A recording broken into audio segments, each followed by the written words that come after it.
Oil tankers ایسوسی ایشن نے 72 گھنٹوں کا الٹیمیٹم دے دیا، جس سے ملک بھر میں پیٹرول اور ڈیزل کی ترسیل ایک بار پھر متاثر ہونے کا خدشہ پیدا ہو گیا ہے۔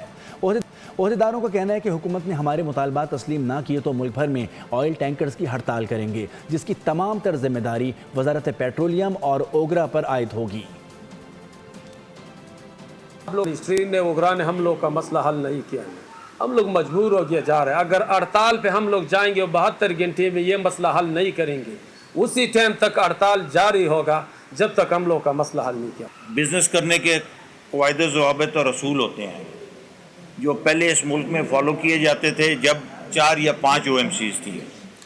ایک تو انہوں نے تھوک کے حساب سے او ایم سیز کر دی ہیں، کچھ 60 سے زیادہ تو او ایم سیز ہوئی ہوئی ہیں، جس کے پاس تھوڑا سا سرمایہ ہوتا ہے وہی او ایم سی بنا کے بیٹھ گیا ہے، چاہے آگے اس کے پاس اور کچھ کرنے کے لیے ہے یا نہیں ہے، لیکن او ایم سی بنا لی اور اس کے بینیفٹ گورنمنٹ سے لے رہے ہیں۔ سبسکرائب کریں اور بیل دبائیں تاکہ کوئی خبر رہ نہ جائے۔